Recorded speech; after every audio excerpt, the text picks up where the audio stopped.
Hi, I'm Judy Meredith, and I'm a licensed professional counselor, and I work with women who are leaving or have left toxic relationships.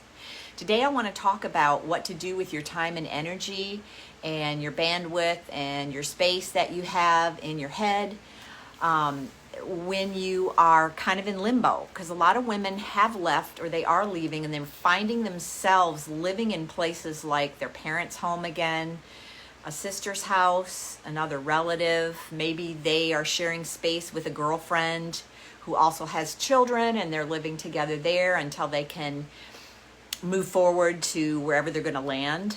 Sometimes they're still living in the actual family home where the toxic relationship took place, and they're trying to do everything themselves now because they're single, essentially, and things are kind of falling down around them.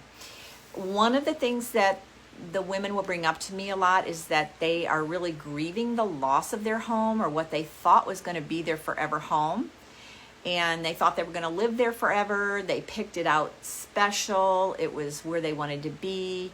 And now they're at their friend's house and they're sad, and they're going back and forth to the home to get things out of it. And they are grieving every time they show up there. So one of the things that I want to point out is that holding on to that space, that physical space that you lived with that person in, that you are no longer going to be living with, living in that space, if you were able to keep that home, you are going to get triggered in that house every time you walk into a room and you remember what happened in that room, or what kind of abuse was taking place, or what sad thing that, cropped up in the kitchen one day.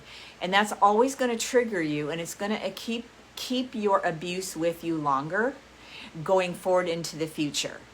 So realizing that and understanding that and letting the truth of that sink in is really helpful in allowing yourself to let go and understand that that house that you're in, no matter how wonderful it is and the features of it are, is not and was never your forever home. It was temporary, and you are on your way to bigger and better places. So put your energy into thinking about, where do I want to live? What do I need in a new home?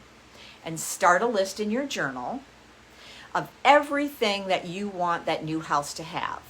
Not just the number of beds and baths, but get your features, get the architecture down. If you want an open floor plan, or maybe you want something traditional that has room by room by room. Maybe you want something smaller because you didn't have the time to take care of a larger home, and maybe you don't need a larger home now. Maybe you want your fenced backyard. All of these things should go down on a list, and you should be doing this visualization of, what do I like and what do I want? The time is going to come where you're going to be out there finding this home. And if you've done this homework, you're going to be able to go right out into the space, into the world, and say, I don't want that, I don't want that, I don't want that. Yes, I want that over here. And you're going to have that confidence. Don't wait till that time comes for you to get that home, even if it's totally unbelievable to you right now that you'll even have that place. Trust me, you will. And you want to be prepared and ready. And then there's another technique that you can use in addition to listing your options, and put everything in that list that you want, your dream home. Big windows for your plants, whatever. Just get it down on paper, and don't worry about whether it's feasible or not right now. Okay, so now I lost my train of thought. Go online and go to like the home buying sites like Zillow, and just start searching and looking at the insides of homes. Don't look at prices, don't look at location, look at nothing but just the home to get a feeling for what it is you want. Just look at the pictures. Don't worry about what the housing market is doing right now. Throw all of that stuff out and just focus on what it is you want, because you're doing homework that you're going to need to do for the future. And it is going to come. It is going to come to you. And your new space is going to come to you. And maybe you're looking for rentals, and that's fine too. Make a list about what you would like to have there. And also, In addition to this, I always coach people, please let go of the engagement in this connection with this other person and this battle of back and forths. The sooner you can pull yourself away from that and focus on what your life is going to look like and what it is you're building, the sooner you can do that,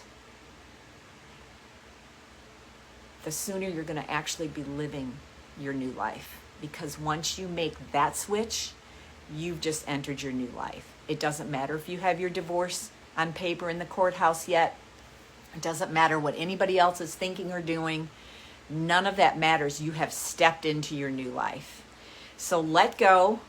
Let go of all that ugliness and the back and forth. If you have children with him, you communicate just along those lines, disengage from everything else, and take all your energy and focus it now on where you are going. And it's going to be great. It's going to be wonderful.